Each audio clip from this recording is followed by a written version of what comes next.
student. In the previous video, we have already started lesson number 2, real numbers. There we have learned properties of rational numbers. We learn about what is terminating and non-terminating recurring number and also solve practice set 2.1. Now in this video, we will see properties of irrational numbers and will solve sums from the practice set 2.2.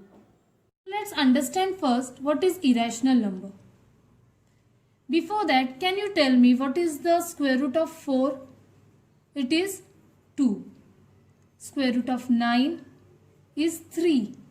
Square root of 25 is 5. So we are getting a perfect answer for these square roots. Or we can say these are root 4, root 9, root 25 are the perfect square number. So these numbers are the rational number whose answer is finite or the definite number. But if I ask you to find square root of 2 or square root of 3 or square root of 5, then can you tell me what is the perfect answer for this? No, we will not get a finite number for this. So this number will fall under the category of irrational numbers. On page number 23, you can see here, they have found the value of square root of 2 and square root of 3. Here you can see it is non-terminating number. Correct answer for square root of 2 is non-terminating as well as non-recurring. The digits in the answer are not repeating also. So this kind of answer if we get for any number, it means that number is a irrational number. So how they define it? A number whose decimal expansion is non-terminating, non-recurring is irrational. Now let's see the properties of irrational numbers. The first property is addition or subtraction of a rational number with irrational number is an irrational number. Means what? 2 is a rational number. If I add it with any irrational number, then it will not add further. So the answer remains same. So that is the irrational number only. So addition or subtraction of rational number with irrational number is an irrational number. Multiplication or division of non-zero rational number with irrational number is also an irrational number. If we multiply any rational number with any irrational number, after multiplication we will get the answer in irrational form only. So the multiplication or division of non-zero rational number with irrational number is also an irrational number. Addition, subtraction, multiplication and division of two irrational numbers. If we add two irrational number or if we subtract two irrational number or multiply or divide, that answer can be either rational or irrational number. So it depends on the answer. Here it is not compulsorily we will get irrational number only. It can be rational or irrational.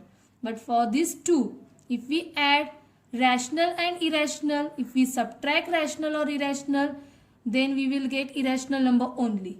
Same for the multiplication and division also. If there are two different kind of numbers in multiplication or division, then the answer is remain irrational. So that is the properties of irrational numbers. Now let's move to practice set 2.2. First question is, show that 4 root 2 is an irrational number. Now here we will use indirect method to prove this question. So in this, what we will do? We will assume opposite of the irrational number. As they want, we should show 4 root 2 is an irrational number. But directly we cannot prove. So we will assume it is a rational number. So let us suppose that 4 root 2 is a rational number. If it is rational number, then it will equal to P upon Q. So 4 root 2 is equal to P upon Q, where Q is any non-zero number and P and Q are integers. This 4 is multiplying here. On opposite side it will divide. So we will get the equation number 1, root 2 equal to P upon 4Q. Now if you observe this equation, you will understand this. P upon 4Q is a rational number because integers are rational number. After multiplied by 4 or after get divided by the 4, then also this number remain a integer only, and that is a rational number. So right hand side of the equation remain rational number. So we will write it. The right hand side of equation 1 is a rational number, and the left hand side where we have the root 2 is an irrational number. So this is not equal because on one side we have the rational number, on another side we have the irrational number. So this thing is contradictory. So this is contradictory. Our supposition that 4 root 2 is a rational number is wrong here, as we are unable to prove this. It is not equal. So if it is not a rational number, as we failed to prove that 4 root 2 is not a rational number, then what it will be? It will be a irrational number. So therefore 4 root 2 is an irrational number. In the same way, we can solve question number 2, which is prove that 3 plus root 5 is an irrational number. So again we will consider that 3 plus root 5 is a rational number. So our first statement is, let us suppose that 3 plus root 5 is a rational number. If it is rational number, then it will be equal to P upon Q. So 3 plus root 5 is equal to P upon Q, where Q is non-zero number and P and Q are integers. Now this 3 is having plus sign. When it will change the side, it will become minus. So it will subtract on opposite side. So we will get new equation, root 5 equal to P upon Q minus 3. That is our equation number 1. So on right hand side we can see that it is a rational number, but root 5 is not a rational number. It is irrational number. One side is rational, another side is irrational. So these two sides are not equal here. So our assumption, our supposition fails here. So that thing we will represent in statements. Here the right hand side of equation 1 is a rational number and the left hand side, that is root 5, is an irrational number. This is contradictory. Therefore our supposition that 3 plus root 5 is a rational number is wrong. Therefore 3 plus root 5 is an irrational number. Let's see the next question. Represent the numbers root 5 and root 10 on a number line. So on page, draw a line by taking a gap of 2 centimeter. Do the marking on the line. Represent the origin O, where we will write 0. On right hand side we will show positive integers, that is 1, 2, 3, and on left hand side of 0 there will be a negative integer, minus 1, minus 2. The question is represent root 5 on number line. As we know, this 1 is nothing but the answer of root 1. 2 is nothing but root 4. Answer of root 4 is 2. Answer of root 9 is 3. But where is the root 5? it will fall between these two numbers. That we have to find first. So first we will find where is the root 5 will fall by using Pythagoras theorem, and then we will do the remaining construction. So in Pythagoras theorem we required a right angle triangle. So let us consider this is our right angle triangle whose name is AB and this origin O, where on point B we have a right angle. So the opposite side of right angle will be our hypotenuse. Which number we want to show on the number line? Root 5. So that we will put on the hypotenuse. The distance we will keep same. So whatever distance we took, that will be a 1 unit. But from 0 to where our B point will fall, that we have to find here. So this distance we are going to find through Pythagoras theorem. So what is the Pythagoras theorem? Square of hypotenuse. Our square hypotenuse is OA. Square of OA equal to square of AB plus square of OB. Substitute the values. OA is root 5 according to our consideration. So square of root 5 equal to AB is 1 unit, and this distance we will find. So we will keep it as it is. Now root 5, square of root 5 is 5, square of 1 is 1 plus OB square remains as it is. Now this 1 is adding here. On opposite side it will subtract. OB square we will keep there only. 5 minus 1 equal to 4 is equal to OB square. We require the distance of OB, not the square of OB. So we will take square root on opposite side. So here we got the distance of OB, that is root 4.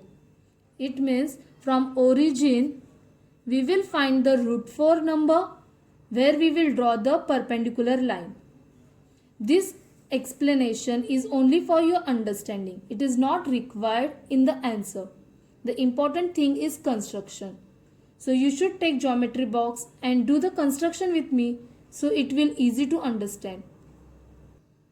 So on root 4, that is on number 2, we will draw a perpendicular first with the help of protractor. You can use set square also if you know how to use it.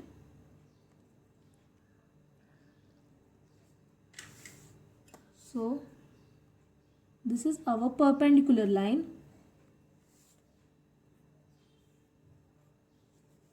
Now with the help of compass, measure the distance from origin to 1. That we took 2 centimeter.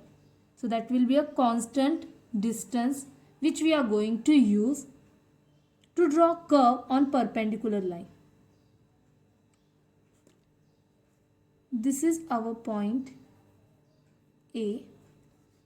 This is the intersecting point that we will join to origin.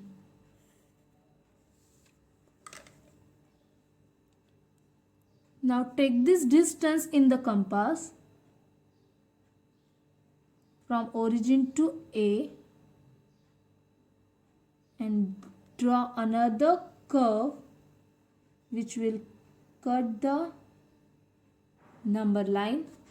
This intersecting point, give any name here, will represent our root 5.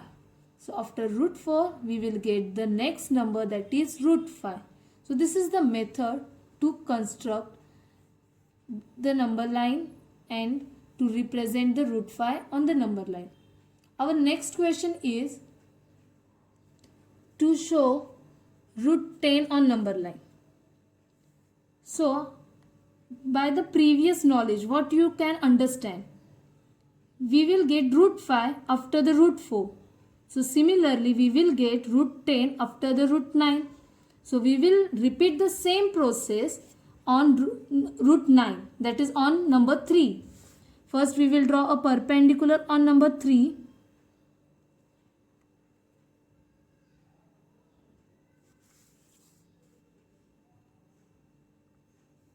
This is our perpendicular. Then we will take the distance from origin to 1 and will mark curve on the perpendicular. Give any name to this intersecting point. Join OB.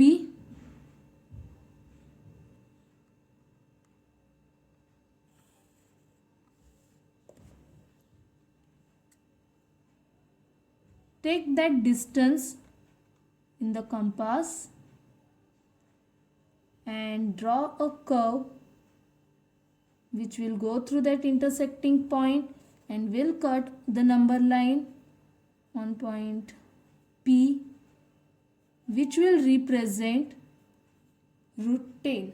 So this is the way how we will show root 5 and root 10 on the number line. I hope you understood this question. Now next question is, write any three rational numbers between the two numbers given below. So here we have to find three rational numbers between these two numbers.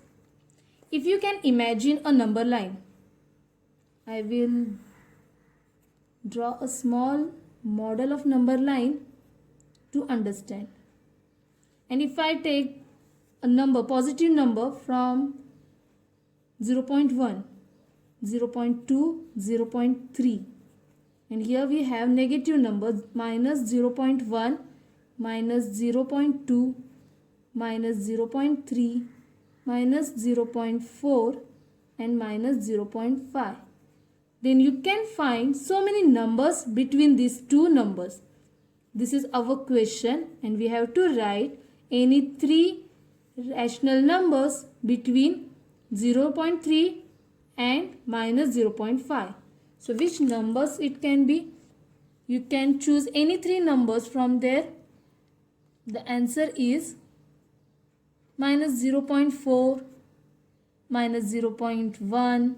You can write any three numbers or 0.2. That will be the answer for the first question. Our second question is minus 2.3 and minus 2.33. That is 3. So we have to find three numbers between them. One thing we know that after decimal point, if we write any zero behind the digits, then it will don't have any value, means it doesn't matter, it will not affect on the number. So I can write minus 2.3 as minus 2.30, then also it will be okay. But between 2.30 and 2.33, then also we will not get a three numbers, because after 30 we will have 31 and 32. So only two digits we will get here, two numbers we will get here. So I will increase one more 0 after 3. So it will become 300. So need to give 0 to 2.33 also. So it will become 2.330. Means between 300 and 330 we will get so many numbers, so that we can list out here. So our answer is, after 300 we can take, we have to move towards the 330. So after 2.300 I will take 2.301 minus 2.305, any number you can take, minus 2.312, any number. So that can be our answer. Our next question is 5.2 and 5.3. So in the same way, we can write 5.2 as 5.20 and 5.3 as 5.30. I put 110 behind these numbers. So can we forget three numbers between them? Yes. It can be 5.21, 5.22, 5.25. Any numbers you can take as an answer. Next one is minus 4.5 and minus 4.6. So we have to change the number first by applying 0, by giving 110 to each. So it will change to 50. Minus 4.50 and minus 4.6 will become minus 4.60. So what will be the numbers between them? It can be 4.51, 4.52, 4.53. Any three digits you can take. Just take care of the sign. If it is in the negative, put the negative sign. If it is in the positive, put the positive sign only. So that is the answer for question number 4. So here we have finished practice set 2.2. I hope you understood all the sum. You solve all these sums again in your notebook for your practice so you can understand it better.